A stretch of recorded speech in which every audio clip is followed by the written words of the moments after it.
Company of Makers, podcast talks, workshops.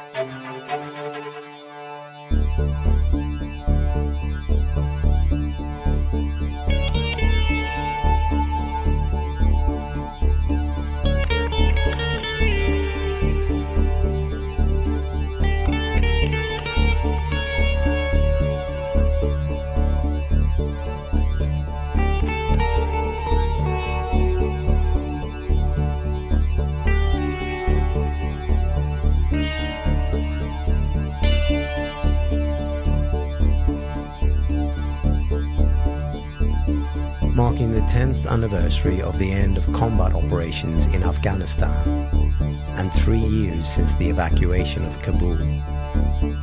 This series brings us personal accounts of those who were there.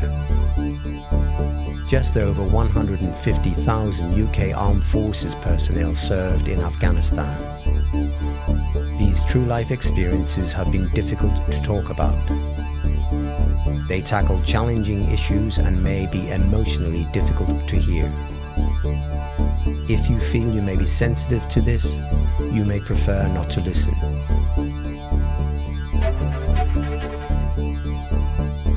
Welcome to Land, Sea and Air. I'm Steve Bomford, co-founder of Company of Makers. And I'm Tim Cullen, an actor and former Royal Marines Commando. On this episode, we talk to Liz McConaghy, and I'd also like to read the back of her book. I am no hero, heroine or trailblazer. I'm just a crewman who put her thoughts down on paper to get them out of my head. Yeah, I'm so looking forward to listening to Liz's story. She's quite famous now as well. But the Chinook crews and the cabs, they were the lifeblood in Afghanistan, especially the moat crews.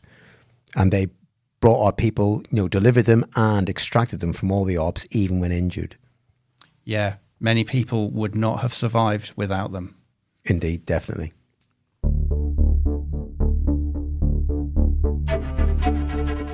Liz, thank you so much for agreeing to come on the podcast. Thank you so much for having me back. It's nice to see you again. I know, it's like meeting an old friend, isn't it, that you haven't seen for a long time. And so much has happened since we last spoke. Yeah, I've been busy, but I know you've been busy as well. So yeah, it's good to finally get a space in the diary to have another chat. It is. And yeah, we're here to talk about you, not about us, but I can't wait to catch up on this. But first of all, as you know, this is all about Afghanistan and particularly your experiences in Afghanistan. So tell me about that. When did it start and what was the journey like? So because I was part of the Chinook Force, I was a Chinook crewman. We were kind of there at the beginning of Op Herrick and we were right there till the very end. So my first deployment to Herrick went right the way through till 2014. So pretty much, every year at some point. So I ended up amassing 10 Op Herricks, which for anyone listening in who's in the army, it sounds like a lot because they do 6-monthers, but we would do 3 months at a time. And that was because of the lunar cycle. We would do 3 months and then get back here to practice our emergencies and stuff. So, but still 10 deployments of 3 months was a long time of my life out in Afghan. We used to joke that we should buy property out there because we were there that often. But because of that, we kind of saw the whole campaign grow and develop. We were there at the start when Camp Bastion didn't even exist. And then we were pretty much there at the end when we turned the lights off and walked away. So lots of, mixed emotions throughout that entire journey. So what are the highs and lows? Because that's a long journey. That phrase of like turning out the lights and leaving, we'll come back to that later, I suspect. But so what were the highs and lows of that experience? So I think, in terms of, highlights really, I joined the military to have purpose and do a job. And I think it's fair to say Afghanistan gave me that in bucket loads. Every single day when I put my ramp down, we were making a difference to someone. And whether or not that was taking in a box, I still remember taking in a box of oranges to some guys in one of the fobs and standing at the ramp. And honestly, their face when they saw what I was holding was just mental. And I think it was such a leveler because you think this is just a box of oranges, but because they've been in ration packs for like 8 weeks, this was just phenomenal for them. They were made up with it.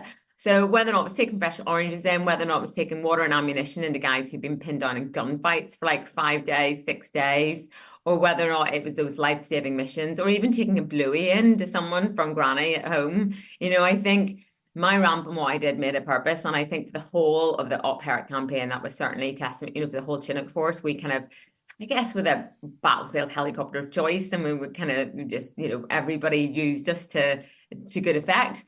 I think in terms of the lows, was probably a lot of the stuff we saw on MERT, certainly picking MERT with the medical emergency response team, which was essentially the flying ambulance. And again, we saw that grow from just a Chinook with a bit of med kit down the back, all the way up to essentially being an airborne operating theatre. And the nature of the injuries we picked up as the campaign got more kinetic, went from things like, vehicle incidents and people falling off HESCO, all the way through to then the full-on, parts of bodies coming on board and gunshot wounds to the head, and watching soldiers die at our feet, but equally watching soldiers be brought back to life at our feet. And I think that's a really important thing to note, is that at one point in Op Herrick in Afghanistan, it was the only place in the world where you could survive a non-survivable injury. And I think if there's one thing we take away is, what a statistic that is. And that's down to the medics that we flew down the back of the aircraft. So, that was certainly some of the lower points of the whole campaign. We're seeing those soldiers pass away. But, we also had the highs of that as well, for all the good that we did and for all the soldiers that we did bring back in various forms, with limbs missing, they still went on to live a very healthy life back in the UK. So it was worth it, really. And I think those are the kind of things that I cling to now when we look back at, celebrating the anniversary of 10 years and all that went before, and how to kind of level it in my head, I think. So with that many deployments, and I take it you're going back to the UK between deployments, how did you sort of cope with the sort of 1 minute you're on the back of a ramp, helping people get on board who are injured, then going back to wherever you live in a quiet leafy suburb or wherever, Yeah, back to Blighty. So it's funny you should ask that question, because I didn't one particular time. I look at all the campaigns I did out there, all the deployments, and I never really had what I would consider a particular meltdown coming back until way, way later. And I'm sure we'll talk about 2020 later on in the podcast. But at the time, it was just, get back, unpack your kit, go on the piss and go out with your mates, go home to Northern Ireland and see my family. So it's kind of a very rehearsed routine every time you get back. There was one particular incident where we had the option to get 2 people out a couple of days early from the end of our deployment. And I remember landing from a MERT shout and literally had blood all over my combats. And my squadron boss met me at the ramp and said, "Liz, pack your kit, you're going home tonight." And I remember my initial feeling of going, what have I done wrong? Because that's what we all think. And he said, "No, I can get you and Bertie out tonight on the TriStar." So that says like how early in the campaign it was. We still had TriStars going in and out of theatre. And so because I just bought an apartment, so he said, "Look, I can get you out. Bertie's wife is pregnant, so we're going to get you 2 home tonight." So off went, packed her kit, got on the TriStar and was home in the UK like 16 hours later. And I remember walking into my brand new apartment, which didn't have anything. It didn't have a TV, a sofa, like literally it had been built from plan, and having a complete and utter meltdown that I didn't have curtains. And, they didn't matter. The curtains were like totally irrelevant. But it was just, I was having this really odd experience of, I wasn't expecting to be here today. I was expecting to be back at the DFAC, back at the gym, getting on a Chinook, doing my normal day's tasking. And it was I was dislocated from that so quickly that it took me a while to kind of settle that a little bit. But, it doesn't take long to settle back into life. I think most military people would say the first few days back, you always get pretty agitated by people stopping at the top of escalators, people in supermarkets stopping with the trolleys in front of you, just day-to-day life. Because the truth is, war is really simple, and being at war is probably what most of us preferred, because there weren't the day-to-day stresses of worrying about the bills, worrying about getting the shopping in, what are you going to have for tea, all that stuff is taken care of. So you just have to get up, do your job, and go to sleep or go to the gym, and people get in the way. And I think it takes a couple of days for most of us to kind of like settle back into that kind of normal life. I didn't have kids, so it was a lot easier coming back. I'm sure some of the other guys I worked with found quite difficult to come back into that home life whenever their wives had done so successfully, without them for 3 months, and then suddenly they come in and are messing everything up. So, but I was quite lucky. I managed to kind of avoid that. So war is quite simple, but choosing curtains is not. Yeah, exactly. You wrote your story up into a book, didn't you? Which I don't believe that you intended to publish when you wrote this. No, whenever I did leave the Air Force in 2019, I thought I was fine. None of the stuff from Op Herrick had ever sort of caught up with me, really. And I remember along the way, of Op Herrick, you know, coming back in the odd crewman or pilot was started to really suffer with PTSD, and just to kind of really put it out there for where I was at the time, you know, I remember thinking, oh, they've caught PTSD, and I've been there more times than they have, and I've seen more stuff than them, and why have they got this? And that's genuinely how what my perception of PTSD was, that they caught it. But fast forward to 2020, and it caught up with me in spectacular fashion, and now I'm so much more self-aware and obviously outwardly aware of PTSD and all that comes with it, because those memories and those demons really did catch me up. And it was I so much that I ended up taking a huge overdose and tried to end my life. But off the back of that was where the book kind of came to fruition, in that it was a cathartic experience of trying to kind of reorder and, I guess, put back in the filing cabinet a lot of things that I just spat out on the floor the day of the overdose. So I think that there's a huge catharticism, I can't even say that word, that comes with writing, and, you know, just getting thoughts out of your head and onto a page. I really recommend it for anyone. And for me, I wrote the book in 3 weeks. It stayed on a laptop and on my file on a laptop. Never intended anyone to ever read it. And then it was a friend who actually read it and encouraged me to send it off. So completely written by mistake. And I think that's maybe where it's actually been so successful, because it's written from the heart and it's not written with any agenda. And I think, you know, that's where people are connecting with it, because it is just like, you know, normal person who had the experiences of war and the mark that left on me. So for anyone who is ever struggling with those kind of emotions or, you know, memories from those kind of times, I can't recommend it enough. Either poetry or just writing it down, writing letters to people that, you know, you've lost, those kind of things. I think it's just a really good release. I must admit, because we first met because you'd written the book, and I saw the book and thought it's unusual, well, that it's a woman writing about war in the grand scheme of things. Obviously, a lot more men go to war. I think your combat experience is quite unusual. I thought this should be quite an interesting story. I had no idea what the whole backstory was going to be when we first spoke. But I think for our listeners' benefit, it might be worth exploring that a little bit, if you don't mind. Yeah. In terms of my journey in the Air Force. Yeah, when you came back, and, you know, how it's like you said, you know, what PTSD is a disease and why haven't I got it kind of thing. That's what you were thinking at the time. And then obviously it didn't hit you till, you know, much later. So just talk me through that, please. Yeah, absolutely. So, yeah, I did. I left and I was medically discharged from the RAF. And sadly, you know, it was the job I had only ever wanted to do since seeing a magazine of a guy hanging out the side of a helicopter when I was a young kid at 16.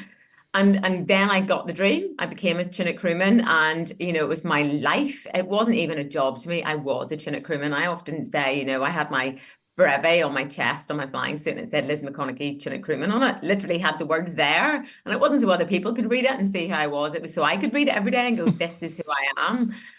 And then it was all gone overnight when I was medically discharged. And again, that was because of just a bad neck. And sadly, the Chinook's not a kind aircraft on the body. And I'd done 3,000 hours by this point, so I'd kind of shaken my little frame to death, and wearing helmet and body armor. So it was a very final stop to a career that I'd absolutely loved, way ahead of when I expected it to happen.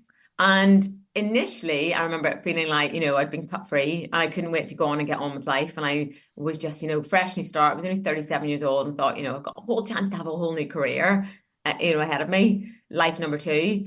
And I don't think I'd really grasped just how much I was going to miss it. And I think I didn't take time to grieve the loss of that job. You know, I think, you know, when you lose someone, it's very obvious that we experience grief and loss, and we kind of take time to mourn that. But I hadn't at all. And then in 2020, when I really just kept busy with things and tried to find that purpose, backfill that purpose in careers and whatnot in Civvy Street. But I think it's fair to say most veterans get spat out of the military, and it takes us a long time to find our next sort of chapter that's going to work for us. And, you know, I always think for years, I thought the uniform defined me. And, you know, that was everything. But I actually, you know, it took me a long time to realize that actually I defined the uniform, and it was me that breathed life into that uniform. But yeah, then 2020 hit, and lockdown, and the world got very, very quiet. And then the voices in my head got very, very loud. And basically I developed insomnia really badly. And, you know, sleep underpins everything we do, doesn't it? So the wheels started to come off the truck very, very quickly. And I knew I was in a really bad place when I couldn't sleep one night, and I started to look up, basically started to Google the soldiers that had died in the back of my aircraft. I got my logbooks out, was looking them all up. and everything, all the red flags were flying for PTSD at this point, or at least that I wasn't coping particularly well. Were they married? Did they have kids? One chap had deployed, proposed to his fiance before he deployed and never made it back. So everything was pointing to the fact that I wasn't coping with this well, but I never reached out for help. And I look back and think, well, why? And I genuinely think it's, being a female in a very male-dominated world. It's funny because I was never made to feel like the weaker sex ever. Since day one, when I unloaded my bag off the bus at RAF Cranwell, we were just one team, fail together, succeed together. And, very often we come back from a bad day and Mert and, we'd lost a casualty or whatever. Some of the guys would go around the back of the tent and they'd have a little cry. I never did that. And I think it's because I just didn't want to be that cliche. And that pressure came from inside me, not from anyone else. And here I was when I really should have been reaching out for help, not wanting to be the cliche or be a burden to anyone.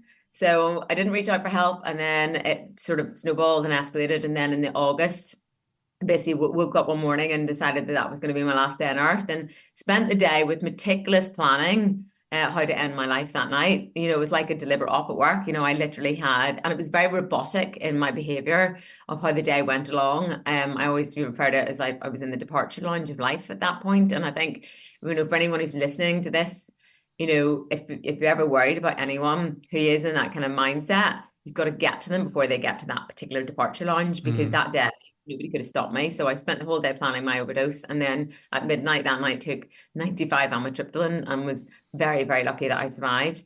So came out the other side of that on life support, and I remember feeling, when I left hospital, feeling very euphoric, like I'd survived and it was the biggest mistake and I was lucky that I was alive, and that was going to be the lowest day of my life, the day I tried to end it. And I was really wrong. I was so wrong. That there were many low days to come after that, putting life back together. And I think that's when I started the hardest battle of my entire life. Take away any of the wars, this is the hardest battle ever, and that was putting life back together. And I think just learning more about being self-aware and emotionally aware, because I've been very robotic for my entire military career, and I guess we have to be. There's a reason they turn us in, they hard boil eggs essentially so that we go in and we do the job. If at any point you overthink things, then you're not going to go back into the fight. So you have to be quite robotic, and that serves the purpose. But it's very difficult to reverse that process on the other side. So it took a long time, kind of a lot of counselling, kind of to start to unpick that really. And I think that's when I realised, the body has a natural response to trauma, and that is to cry. And I had to spend all of my Herricks not crying about any of the trauma. Saying, you don't run and fall and cut your knee and not expect it to bleed. That's your body's response. So why do we have this aversion to crying when we see trauma? We all do. Yeah. So do you think the lockdown contributed to all of this? Because one of the things we hear about, and you've alluded to it already, is that loss of purpose, the loss of camaraderie when you leave the service. There's kind of like that was an extra burden that you had to deal with in terms of, we were obviously all stuck at home, etc. Yeah, I think I get asked that a lot, whether or not I think it would have happened if lockdown hadn't happened. And the truth is, all the stuff had still happened to me, all the events before that. Yeah. So I probably would be a ticking time bomb waiting for something else to sort of set me off, really, or to unpick me. But I think you're right. For lockdown, it was the lack of purpose for a lot of us. A lot of us, in military people, we put on a uniform to serve. We don't do it for the money or the lifestyle, really. We do it because there's something inside us, a seed that like to serve, and that doesn't change when you take the uniform off. And for anyone who was sort of stuck at home during lockdown, feeling very helpless, I tried to volunteer for loads of different sort of vaccine groups and delivering face shields, and just to try and get that something that made me feel like I was getting up in the morning with some purpose and making a difference. And there was nothing, and I think that really contributed a lot to kind of that. And even in society wise, I think a lot of us just felt very helpless as to what was going on in the news and seeing things unfold. And I think when you've been part of a cog where you do have a vote, certainly in the Chinook Force, we had a vote in how days were shaped in Helmand. We didn't have a vote anymore. We were just bystanders during lockdown, and I think that all contributed really to the dominoes toppling, I guess, is probably how. So you accidentally wrote a book about all of this. Yeah. So how did that, you obviously talked about you've written it to kind of get it out there and share it. I think you've said to me before that you wrote it for yourself more than anything else. But how did that become a book? So I was during one of my counselling sessions, I was chatting to the counsellor and she said, you have this habit, Liz, of always looking back. You keep talking about what you used to be able to do. You used to be able to run this far, you used to be able to multitask and do this, and you used to be a Chinook crewman. And said, a little bit like the Madeleine McCann missing persons case, that's quite destructive behaviour, because that girl is gone. You've got to let her die and embrace who you are now. And I remember her just saying that, thinking, that was the first time I think with any pride I was able to say I am a veteran instead of I used to be a Chinook crewman or I used to be in the forces. And just that switch up of language is so much more powerful. But that's kind of when I had to try and figure out, well, okay, who am I? Because it was the same set of eyes looking in the mirror as it was the 17-year-old girl who wanted to join the military, as it was the 38-year-old veteran. So I kind of had to really try and figure out again who she actually was, because it was all the stuff in between that kind of mashed me up a little bit. So that was where kind of chapter 1 started. And then it kind of just grew from there. And I get asked all the time about advice about writing books and where do you start and how do you structure things. And I'm the worst person to ask because I didn't have any structure or sort of guidance on it. But what I did have was just, passion. And it was, all the authenticity of my career went onto those pages. And I think it's a very emotionally driven book. And I think, for anyone, the best advice I can give someone about writing a book is write it from the heart, not as if someone's going to read it, because otherwise that makes it authentic. And it's like you're writing a letter to your mum, I guess. Because it's really about you. It's not about Afghanistan, is it? It's not like a history of deployments as such and what you got up to. No, and it's, I always get feedback from people. I mean, I get feedback every day from people who've read it and it's really helped them with their mental health. And that for me is what's given me my purpose back, in life. But I also get so much feedback about people just laughing and like literally weighing themselves laughing, because it's very funny as well. And, just to put it in context, I joined on my 19th birthday. Whenever I came across to England, I thought Leeds was near London because I thought all the big cities were near each other. I had a bag full of wooden coat hangers because it said in the joining instructions I'd need wooden coat hangers. So my mum gave me a big bag of wooden coat hangers because, you shouldn't think you could buy them in England. I was so young and naive. It was like Private Benjamin of the movies. I really no military background, no clue which way was up really, or which end of the gun went bang. And then, the military shaped me as a person, and I always say this to kids now, you don't have to know everything on day one in a new job. And I didn't join the military on day one and was expected to know how to operate a 24.5-ton helicopter and a minigun that's attached to it the next day. It happens very slowly. You put through all that training. And what I don't think we realize just how much the training, yes, it gives you a skill set, but it changes you as a person as well. I think, that whole journey is what I talk about in the book. And there are some very, very funny moments throughout training, as I'm sure most military people have, because, and you ask most of them, what do they miss about the military? And nearly all of them will say the people, because they what breathe life into it. And there are some very funny anecdotes in the book. So I've really enjoyed it. I've loved having the feedback. And when it first came out, which is kind of when we first spoke, I remember it sold out on Amazon overnight. And I remember thinking, well, that's great. That's all my friends have bought a copy, and my mum's probably bought about 200 copies. So that's great. And then it continued to do well. And I think it took me a few months to really realize that it was going to keep snowballing in success. And there was a bit of a lag time from people buying it to then giving me the feedback saying, how great and how much they'd enjoyed it. And I think that maybe Christmas time came out in September. I think it was only about the Christmas time I started to really go, okay, this is good. It's like having an A star for your homework. So is it fair to say, do you think, that the book really changed things for you and kind of took on a life of its own in your life, as it were? Yeah, it's certainly given me my identity back. And although I talked earlier about not constantly looking back a bit, I used to be a Chinook crewman, I've almost now repackaged that as I am Chinook crew chick. And it's rebranded who I am in a completely different guise, really. So I feel like, we always say people don't like labels. The truth is we all need a label. You can't just go, and I think this is where I really, again, fell apart leaving the military, because I used to be, hi, I'm Liz, I'm in the military. It was an obvious sentence, or hi, I'm Liz, I'm, in the RAF or Chinook crewman. But to just go, hi, I'm Liz, I'm from Basingstoke, it doesn't even sound half as sexy, does it? No, not Basingstoke doesn't, does it?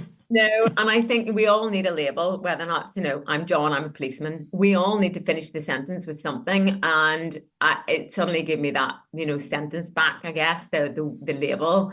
But it's given me the purpose back as well. And that, even the year where I'd written it, but it was being edited before the release, I was working for a drone company. It was okay, but I just didn't have that purpose back. I didn't know why I was getting up every morning.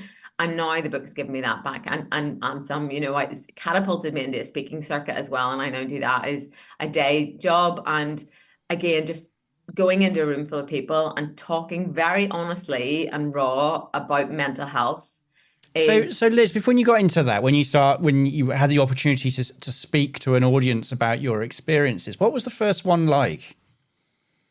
So the first one I did was before the book came out. A local group of pilots just asked me to go along and do a little chat. And I basically did my talk. There was, 20 slides, mostly about Afghanistan. And then it just stopped about, when I left the military. And even though the overdose and everything had happened at this point, the book hadn't hit the streets. So I didn't even mention it. I just ended my career with the fact that I'd left in 2019 and summed it up with what a great career I'd had. Because I don't think I was mentally ready to stand on a stage in front of strangers and tell them that I had tried to end my life. And it took until the book came out and the black and white was there and people could read about it before I felt able and confident enough to stand on the stage and actually back up the words. And I think just having the fact that some people then, the story was out in public now, and being able to then kind of just add meat to the bones, so to speak, was so much easier. And it certainly wasn't always easy. The first couple, I still would get really emotional at certain bits, or it wouldn't take much more than a question at the end from one of the audience about my mum or something to kind of really, find a little thread straight into my heart to pull on, and the tears would come again. And again, I got much better at that. And I also, depending on the audience, I did a talk over in Belfast last year and the room was full of Royal Irish. And I remember, at one point I said it always stung more on Mert when it was one of our own. And as soon as I finished that sentence, I just broke down in tears. So I think the emotion is still in there. I'm much better now at almost having a script of what I know to talk about and staying within the brackets. But I think it's okay to have emotion, I think. But it's interesting, isn't it? You said you've broken down into tears at certain moments and there's certain questions that could be asked. And you spent all that time in the armed forces absolutely not crying. It's kind of like it's released a side of you that you were kind of, I don't know if hiding's the right word, but wasn't seen by other people. Yeah, no, I absolutely do think that. I think I'm much more authentic now as myself than I ever was in the military, weirdly. And I think, in the military, you're there to play a role. They turn us into robots, like I mentioned earlier, and you do have to put certain emotional elements of yourself in a box and just not visit them. And, I think my success throughout my career was I was always me. I never changed to fit in with the lads. I never started drinking beer or playing rugby or pretending I liked football. I was just always me. And I always say, any team is built on trust. And if you have someone on your team who starts to lie about stuff to try and fit in, a very basic example is someone says, oh, I like football too. And someone says, oh, who's your favorite footballer? Eric Cantona. You're like, what? You can unpick someone straight away very quickly. And I think, once that trust is gone, it's very hard to get back. Yeah. So I was always myself. But I then look back with a reflection and think I was always just myself. But there were certainly elements of emotion that I must have been packaging up and hiding. Yeah. When I say hiding, I wasn't even feeling them. I had removed them from my train set. That's why I wasn't sure if hide was the right word, because I didn't really get a sense of that. You didn't even see it yourself in some ways, I guess. No, absolutely not. And I'm actually really glad and proud that they have come back, that I have now become softer around the edges because I'm more approachable now. And, I look at the elements of myself as, personality wise now. And I wish I'd had elements of those while I was in the military, because I would have been much more approachable. Certainly whenever there were other females coming behind me, I look back at the example I was setting them, and there was probably a fairly robotic machine-like, really good at my job. I was, on top of it as an instructor. I was a gunnery instructor. I was doing Ironman triathlons. Like I was, completely flawless at one point because I was so busy trying to not have chinks in my armor. And I think that left me quite unapproachable. Whereas now I'm definitely the opposite. And But equally, I don't think the Liz that I am now could have flown into a battle zone and picked up hundreds of casualties and be shot at every day without breaking down. So, horses for courses, and there's a time in life for everything. But I am glad that somehow I've managed to reverse the process and have become much more emotionally aware, but open and honest really with that, because once you open the door for other people, it's so much easier for them to walk through. And that's what I've realized, again, standing on a stage and talking about it. Nearly every time I get feedback at the end from people coming up to me and just sharing something that they've been through, their trauma. I get the same on all my social media now. And I think it's because I stand there with my hand against the door, opening it for people. They know that they can walk through. And I think that's really important. So who have you done talks for? What are the sort of highlights of those? Because you've done quite a few, haven't you? Yeah, and again, it started, say, with that pilot group, which was funny because they had me back a year later, and the book had come out by then, so I actually finished the slide presentation off. What was the difference then in the reaction then? So it's not often you do that, is it? What was the difference? No, they were so lovely. Again, all of them were just like, we had absolutely no idea last year when you came to speak, Liz, and it almost stunned silence really around the room. And when I do these talks, sometimes I enjoy them more when I don't get an introduction, or I just get, this is Liz, she was in the Air Force and she's going to tell you her story. I'm not going to steal her thunder, because I think I guess my secret weapon in my story is that there is a huge twist. Yeah. And, I can stand there in front of an audience and come back to your question of what kind of audiences are there. There are kids groups. I've done some really posh schools down south, which are, full of future prime ministers, all the way through to engineering companies, pharmacy companies, big corporates, and then also some military bases as well, which again has brought a whole new kind of slant on stuff. But I think, I stand there with my slides, and there's 20 to 24 slides of my amazing career in Afghanistan. And then there's a massive twist, and people just don't see it coming. Yeah. And I think, they see the opening slide, which is the front cover of the book, and it's me behind this massive minigun. And they think, oh, here we go, another story about some warrior princess who thinks she's great. And that is not what it's about at all. And, I've had some beautiful feedback about my talks, people saying you could barely hear a pin drop, and people were putting their phones down. And that for me is everything. If people put your phone away when they're listening to you, then that's the highest praise we can give anybody in the 21st century, isn't it? Yeah, and it's different age groups is great as well. I did Bear Grylls Festival at the end of the summer, and because it was such a mixed audience, because it was a family festival, so there were some adults there who really wanted to come and listen to my story, but there were some really young kids in the audience as well. And I said, do you want me to tailor it, or do you want me just to give it warts and all? And I said, no, warts and all. So I did the normal talk, and some of the kids at the end, they have the funniest questions. I got asked by one, what was it like being the only girl in the army? And you're like, well, I wasn't quite the only girl in the army, but, kids are just really enthusiastic, and they're little sponges. So it's nice to inspire that generation. But I've gone from speaking to a room full of 40 people all the way up to 400, 800. And I still suffer really badly from imposter syndrome. I look back at my 16-year-old self when she saw the magazine, the guy hang out instead of a helicopter, and I had no military background. I didn't live in England, and I wasn't a man. The job title was crewman, but I never let any of that stop me. I thought, what's the worst can happen? Let's go for this. And I'm so proud of my younger self for doing that, which then led to this incredible career. But I'm not sure the Liz now would be that brave, because I don't know where it came from. I think a lot of adults get imposter syndrome as you get older, because you are a lot more aware of your kind of peer group. So, Liz, what is imposter syndrome? Just explain it for our audience a little bit, please. Yeah, so imposter syndrome isn't nerves. For example, I again, standing at the side of a stage waiting to go on, I don't really get nervous. Imposter syndrome is the feeling of, I shouldn't be here, I'm not the right person for this, or I'm not qualified for this. It's a lacking in belief in yourself, essentially, and your own ability. I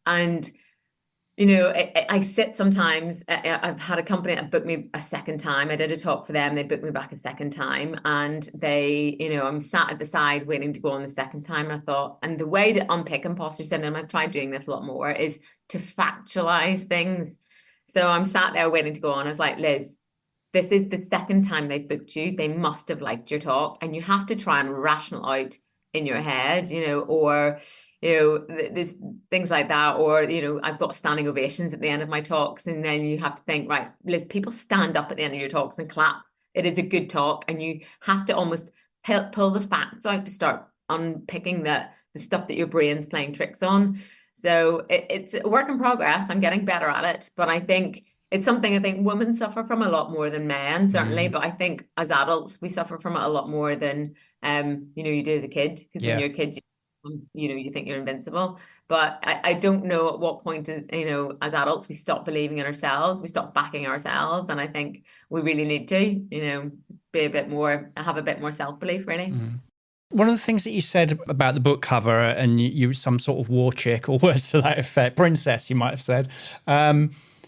Do you think that's got anything to do with the sort of stereotypes that those from the civilian universe have of those who've served in the armed forces? What do we have a stereotype, and you don't fit it, as it were? Yeah, no, I do. I think, there's certainly, because there were so few females at the start, when I joined up. And actually, that was the one thing Op Herrick really showed me. I remember the first Op Herricks flying, and we would fly maybe a female down the aircraft once every 2 weeks if we were lucky. And we used to joke because you could smell them, and the pilots used to be like, come on, I can smell a girl. If we got a girl on board, and be like, yeah, there's one sat down the ramp here, and they'd be like, put her in the jump seat. But they were so few and far between. And then by the end of that campaign, 10 years later, every time we lifted, there was a girl down the back, and there was dog handlers, girls going out the ground with full kit on their backs, step ladders, interpreters, medics, and it was just incredible to see that. None of them wanted a Sun headline going, look at this woman doing this incredible job. They were just getting on with the job and being the gang. And I think I have so much respect for those females. But I think there's definitely a perception. Certainly now I'm out in the civilian world, although I still, when I arrive at events, people know who I am, so there's already that perception in the room.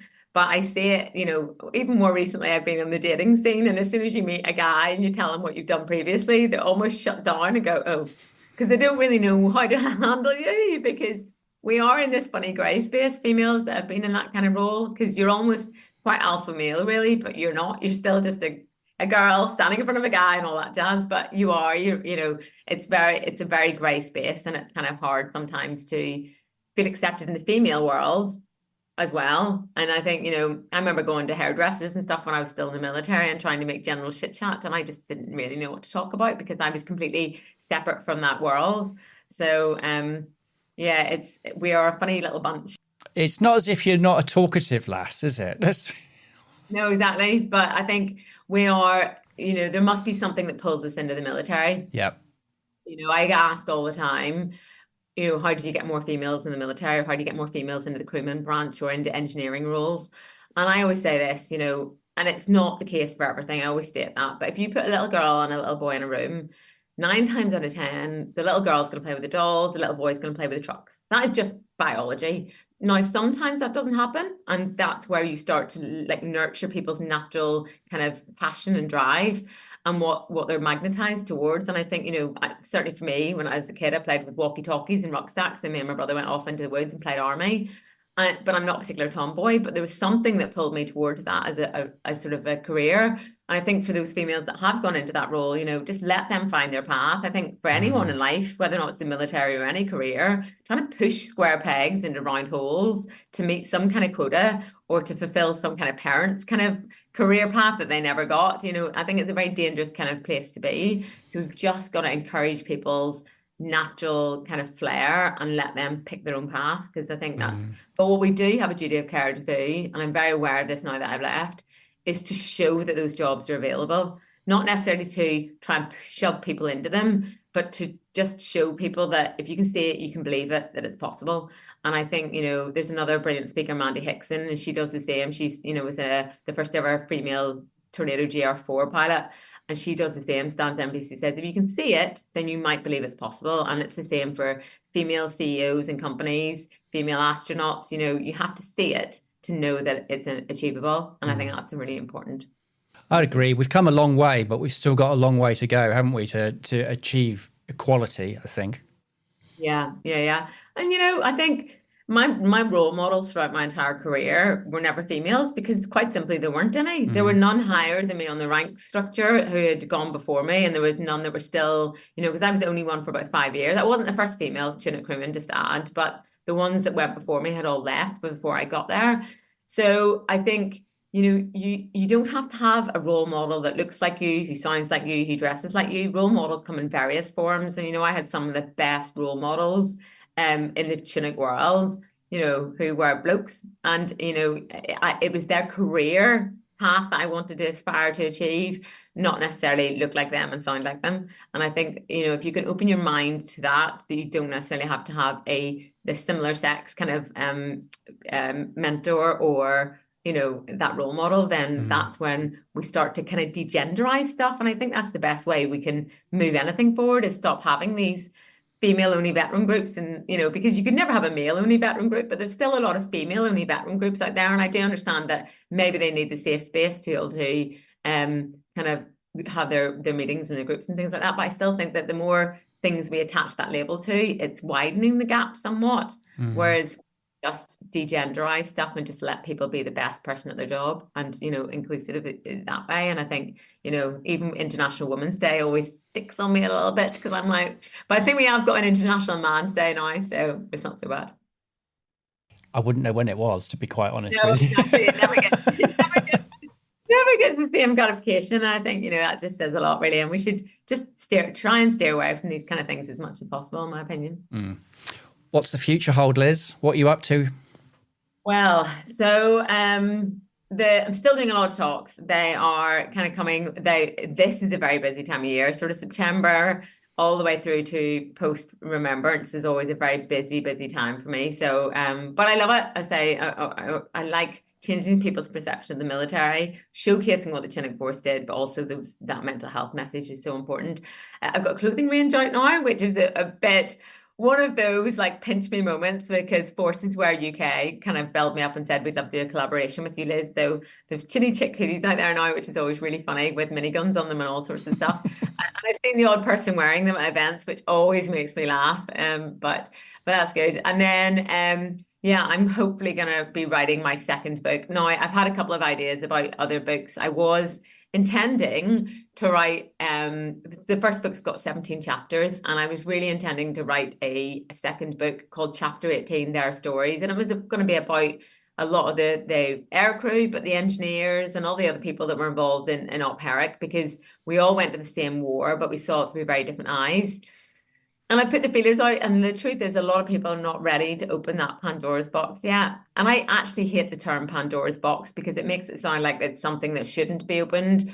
But I think that's probably the easiest term for people to understand, that there is memories people have locked away and they're just not ready. So Liz, why do you think people are not ready to talk about it?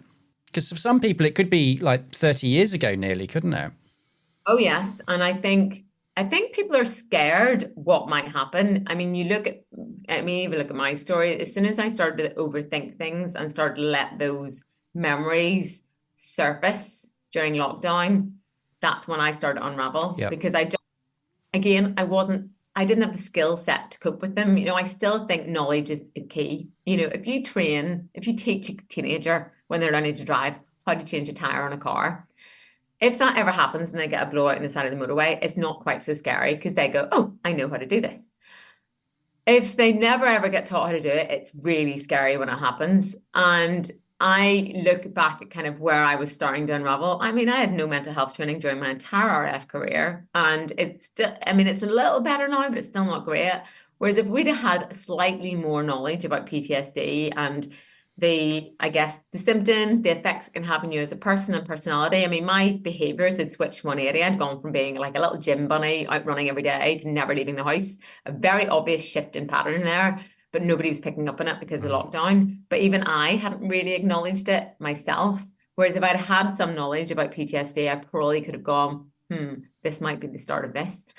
So I think a lot of people, even saw my journey and saw how quickly I had the meltdown and how tough it has been to come back on the other side of it, and are scared to do the same. They're scared to let the feelings come up to the surface in case they are just not skilled enough to cope with it. And, even in terms of the catcher mitts on the other side, the military charities that are out there, Combat Stress for starters, I know that they've had a 44% increase in veterans needing help this year alone, So it's gone from 1 in 10 veterans to 1 in 5 reaching out with PTSD symptoms and needing kind of counselling and stuff on the other side of that. And I think that's quite a scary statistic, but it does tie in with this this lag time of Op Herrick and in fact Iraq before that. So I think there's a bow wave coming really of people who are just about to get affected, and the services are trying to keep up. The charities, even Help for Heroes, have got very long waiting lists, 14 weeks. And it's scary if you're getting to that point where you think I might need some help and you're going to have to wait that long. So I think a lot of people just keep them squashed down, keep them locked up, don't think about it. I still know a lot of people who avoid the cenotaph or avoid any remembrance services on Remembrance Day. I was one of them. It took a huge amount of emotional courage to go a couple of years ago.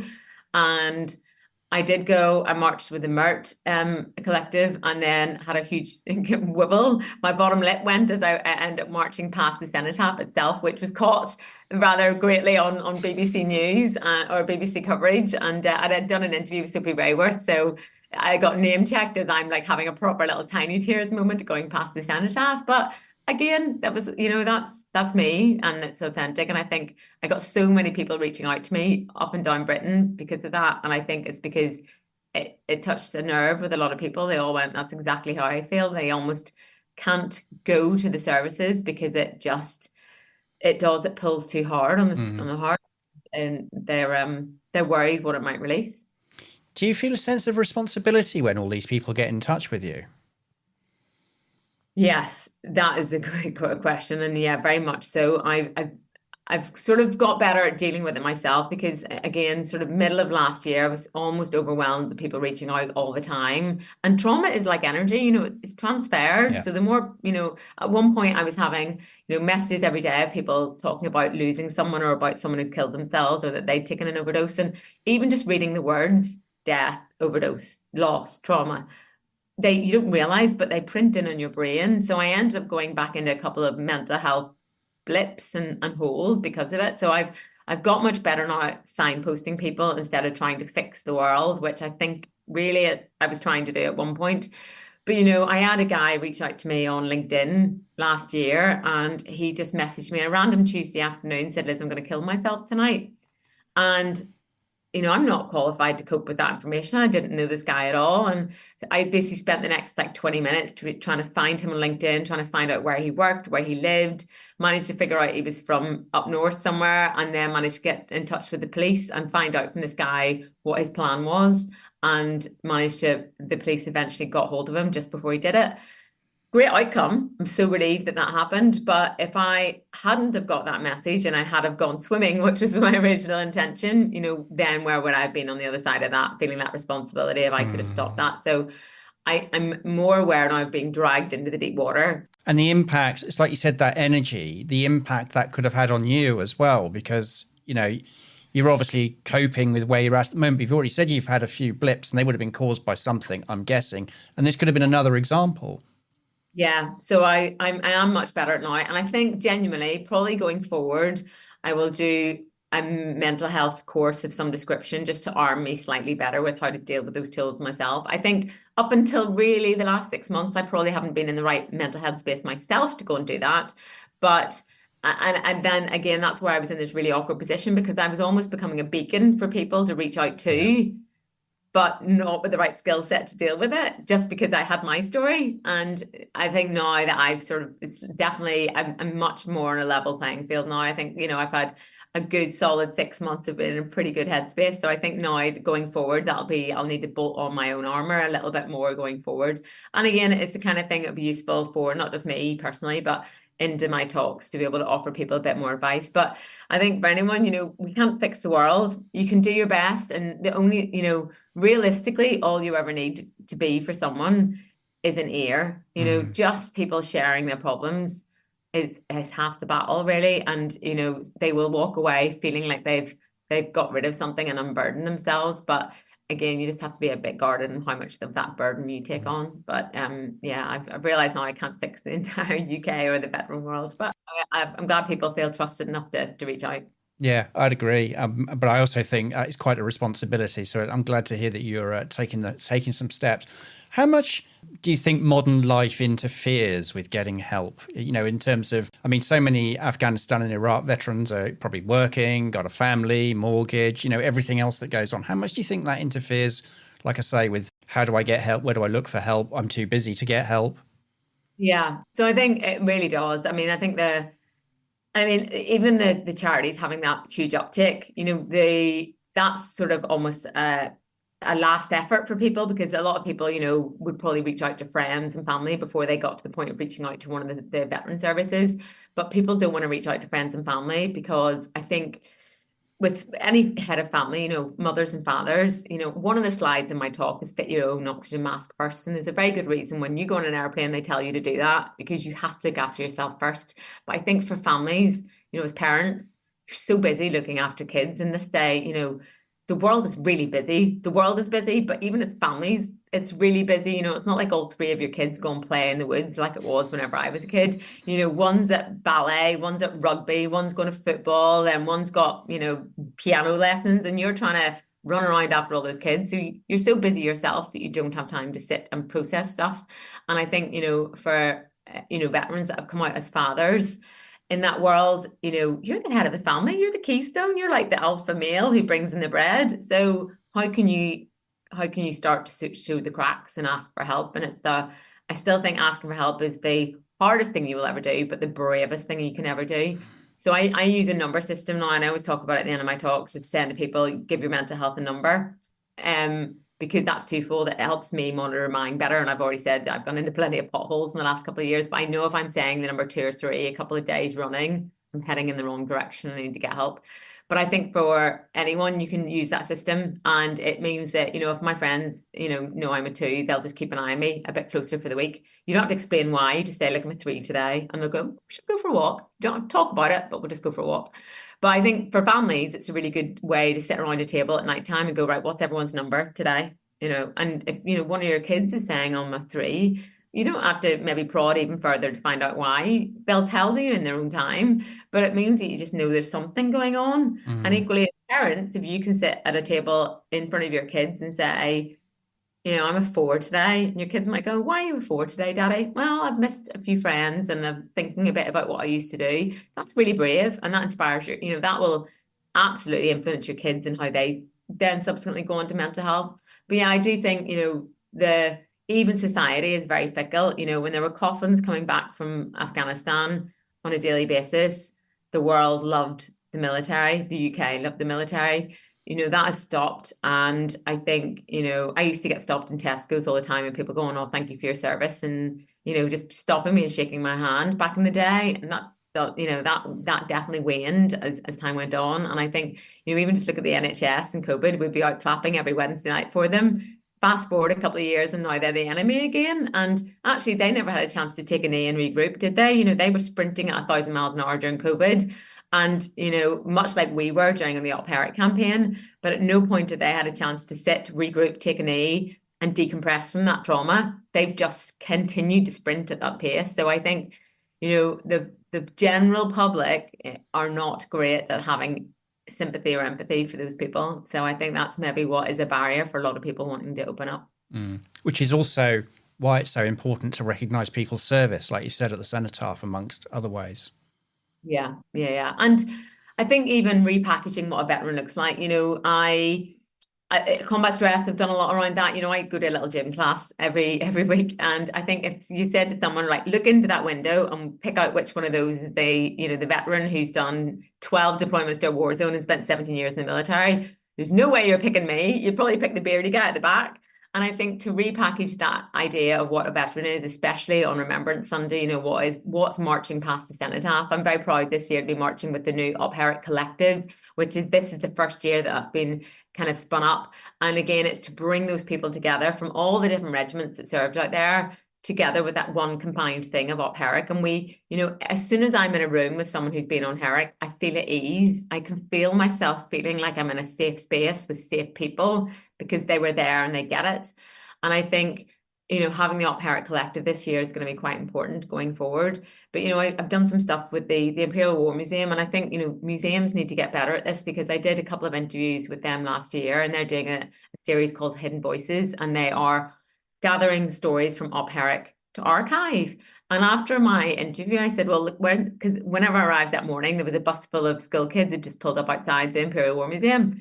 And after my interview, I said, you know, where's this going to be? It's already up in the museum. And they said, oh no, this is just archive stuff for much, much later. And I said, you know, the kids that are looking around the museum today probably had parents that were involved in those campaigns. And I think we need to steer away from in museums of having old history. We need to bring stuff to the front, you know, things like Op Herrick, so the kids walking around can walk around with their parents, and the parents and say, oh, that's where I was based, and oh, that's where I flew into, and that's a Chinook that I was talking about. And just to, because that's how lessons are learned, when they can, those messages and those things that, you know, that happened at war can be passed on firsthand. And we, you know, we shouldn't let it be another 30 years before Op Herrick appears in museums. It needs to happen now. And I think a lot of the museums have a duty of care for that, really. Yeah. So when you were told that it was just for archive or words to that effect, how did that make you feel?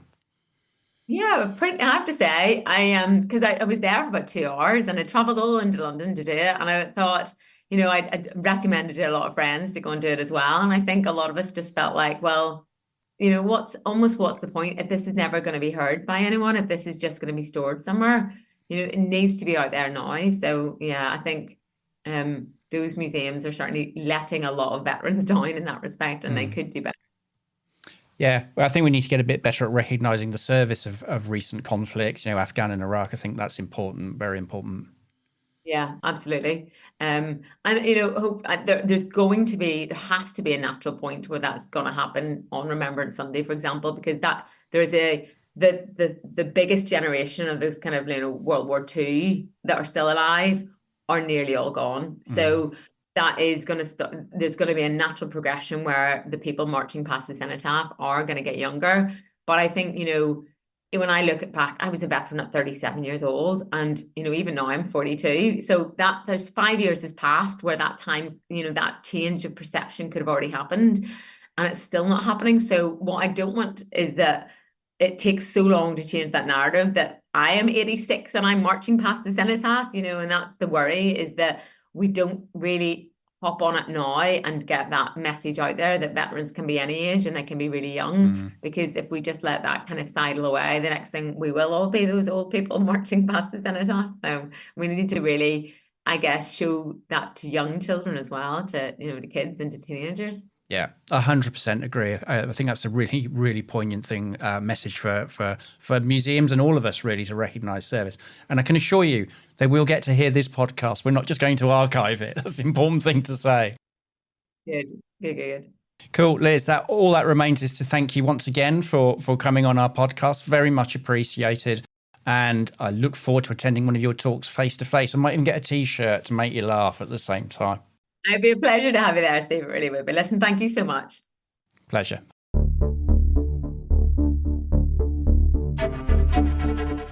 Tip, another inspirational but difficult story, I think. Yeah, I mean, such a positive weapon, you know, is Liz. You know, she sounds incredible, and the journey she's had and the trauma she's faced. I think, you know, from 10 up, you know, Op Herricks, or 10 tours, even 3 months, but 30 months, isn't it? Like, you know, we're going towards 3 years flying in a war zone, you know what I mean? And being like, you know, we've said previously in other things that you're a bullet magnet. You're the icon of British operations out there, and you're what every Taliban fighter wants to, you know, shoot down, that and Apache. So it's so much admiration for Liz, but it's just mind blowing, like what she's been through as well. And it's quite spooky, because my first time in Afghanistan was just early 2002, and it's spooky because I was pleasantly surprised, because I'm quite gobsmacked, but pleasantly surprised. I'd say about maybe third to a half of the pilots that we had with our Chinook crews that were out there were female, you know, and it was eye opening for me at the time, obviously, because, you know, it wasn't. I mean, it's been happening for years, but it was just for me to have a face to face in an operational environment, you know, with female aircrew. I have seen it in other operational theatres, but to be such a kinetic one and to have such a big proportion of female pilots at the time, we accepted it as the norm then. And, so the fleet from that point onwards, because of the altitude in some areas of Afghanistan, but across the country, the Chinook was a bastion, I think, for all operations. And I know there was other cabs used in special forces operations, but for the conventional forces, the Chinook was the workhorse on aviation front. Before we had the support or the armored vehicles that would help us in other operations. Yeah, and as you say, it's become the iconic emblem, hasn't it? The Chinook of Afghanistan. I think if people think of the Chinook, they probably do think of Afghanistan. But it's that honestly, it's the sound as well. Any veteran who's been in Afghanistan, whether it be Bastion or any other place, deployed, as soon as you hear that distinctive Chinook engine, it's only one sound, and it gives such a warming feeling when you hear that sound, because you've got, either you're being extracted or the support's coming in bound to help your people. It's I think for the rest of my life, it's the most wonderful sound I'll ever hear. Yeah. And the incredibly important role of MERT as well. How many lives saved? Many, many.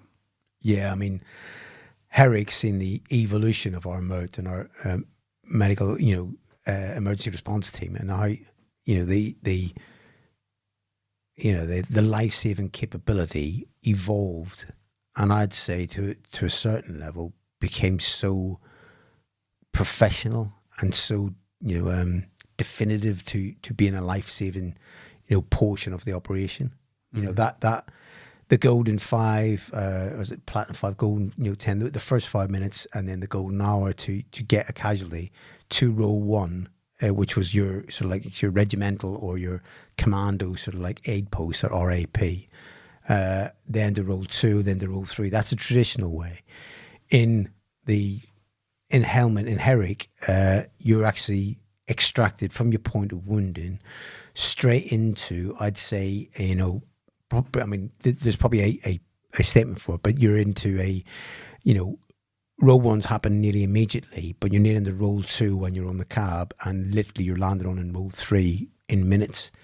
And that has saved many of my friends' lives. And in fact, there's so many people that, because of the MERT, are here when they shouldn't be. And in historical wars, they wouldn't have survived. So, yes, a very important role. But not without its challenges for Liz. Yeah, I mean, I think the early ones, when she was chatting that, she was saying about, when you come back, when you've been on operations and you come back and you look around and you see society just carrying on as normal, getting in queues, going to McDonald's, I'm not advertising for them, by the way, and it's just, and I'm not going to swear, but they really do not give a fiddler's, or it appears to yourself as a veteran coming from an environment, they do not give a fiddler's about the sacrifice that you're committing to in their name, which is weird. And I don't want sympathy or anything. I'm just saying they don't care. And I think the first time I seen it was coming back from earlier operations. I think come back from Kosovo, and I was on R&R, and my wife picked us up, and we went to a pub, and I love pubs. They're very special to me, pubs. You do indeed like a pub. Yeah. And when I went there, we just sat there and I had a pint, and I just thought, and I was so looking forward to this. And then I looked around, and this was my local pub, and I'm going, and it just hit me that they didn't care. And I think that was really hard. And Liz said about that, and she said, they just carries on as normal. And I think as you go round the wheel quite a few times, you realise that is what it's about. And that's what you fight for and you sacrifice for, so that people can do that. And Liz got that completely, but it doesn't help you. You have to sort of take that on board, and that's a hard thing. It's a double-edged sword, isn't it? Yeah. It really is. It's what you fight for, but it's quite hurtful in some respects until you get used to it and you realise that's what it's about, things. So her whole journey in becoming ill through mental health, but it was a physical injury as well. So you think about that, the attrition on her body and the endurance in a Chinook. A Chinook is a wily beast, and like I say, I can understand that, but to get the physical injuries, And after the operational tempo she'd been through, to come out of that and then have to deal with, the psychological fallout, because you've been on operations and in the, the tempo that she was at, and in the scenarios, the life or death, daily occurrences she's involved in, to come out of that, it's a hard thing. And it's addictive. I felt it was addictive, but it's addictive, but it's also, but you realise that it's addictive, but it's also the close proximity and the friends that you create in that environment are, that stays in your mind, and that those moments stay in your mind forever. So when you come out of it and you're no longer part of it, I think it's compounded if you've been in that intensity of operations, and it's harder. And I think for Liz, doing that was opening a can of worms. And then from what she said there, her recovery, she says it's cathartic, the way she's, the journey she's followed, writing the books and that. It's just, to me, it's such a weapon of positivity after what she's been through, that it just brings a smile to my face. Mm-hmm. It's a bit like hearing that Chinook. It just gives you that wonderment, her positivity and her will to overcome the trials and tribulations she has is just, it's enlightening. Mm.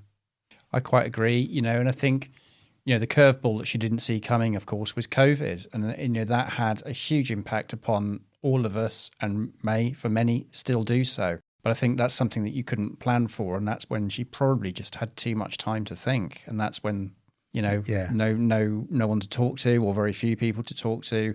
We all dealt with that in a different way. And it gives you time to think. And that's not always a good thing, is it?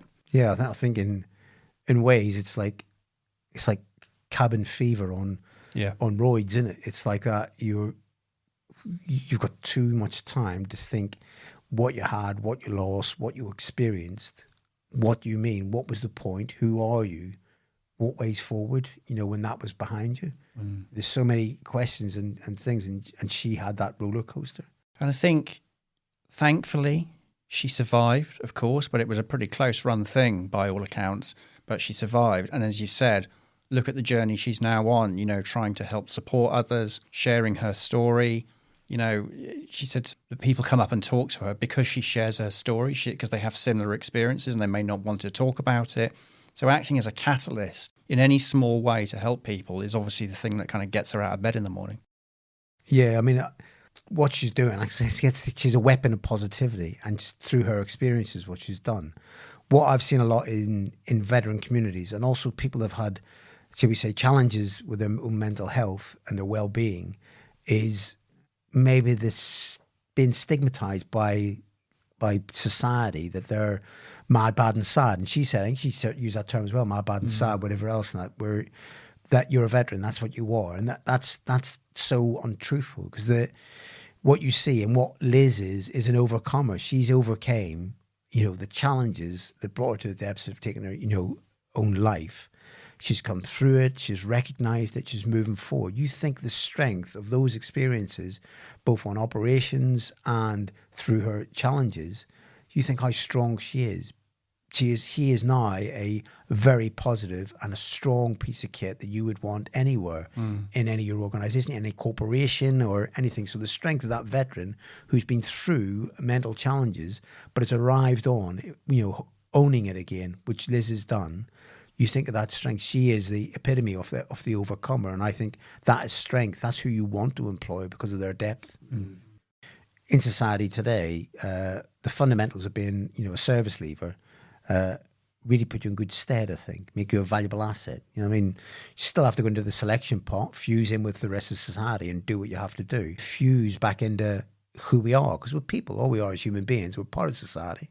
We've went and done our duty. We've some of us have suffered more than others. Some of them have sacrificed their own lives. Some of them, sacrificed their well-being, their physical, mental health. But we've still got to fuse back into society, because that's our life. That's our partners. That's our families. That's our friends, or what friends we have from that time.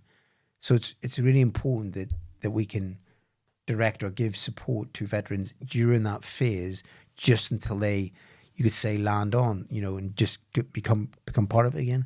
And people like Liz, I think, do that in spades. They really help that. Yeah, I think a lot of people talk about this as the initial transition to Civvy Street is probably the most challenging moment. And I think that potentially makes people a bit vulnerable as well when they feel uncertain, don't know, quite well how the rest of the world's going to treat them. And that brings its own set of challenges. But I think you're right. I think you're absolutely right. She's a model. What did you say? A weapon of positivity. Of positivity. Yeah, good words. She is. She's like, again, it's that smile. It's the Chinook sound is Liz. It's just that, that want, that will, and that demonstrably resilience she's showing. She's going, right, this is it, and how that helps her. And you think the challenge is not only coming back from, and this isn't like, oh yeah, we're again the mad, bad, and sad with the veterans. We monopolize, we hold it on trauma. We're not. We're talking about people in day-to-day life. We're talking about blue light services. We're talking about people in the NHS dealing with COVID. Mm-hmm. We're talking about society. We're talking about human beings. Every single person will struggle at some point in their life, just to overcome challenges that their mental health has to overcome. But they may struggle with it, so need help. So I think. Nobody can give it, yeah, I'm fine. Of course you're fine. We're all fine. But everyone's got a chink in their armor. And it's just that ability to recognize it or seek it early enough to sort of speak to people and communicate. And, I think Liz's example is exactly that. She just, she oozes it. She wants to help people with that. Mm. And that's across the board, not only service people, but veterans particularly. I think we need to see you modelling one of her Waka Waka T-shirts. She needs to send me one. I'll get it on. Don't worry about that.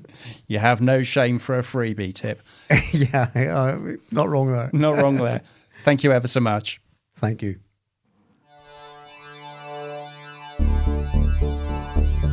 Before you go, if you're a member of the Armed Forces community and need support with your mental health, Op Courage can help. Use the link in this podcast description for details. Or you can phone the Combat Stress Helpline on 0800 138 1619. If you'd like to contact us, email studio@companyofmakers.com. Finally, we're giving a really big shout out to our funders. They support all the activities that we provide for the well-being of those who've served. The Royal Navy and Royal Marines Charity, Greenwich Hospital, Arts Council England, and the Armed Forces Covenant Fund Trust. Thank you. This podcast was produced by Rachel Owen, hosted by Tip Cullen and me, recorded and edited by yours truly.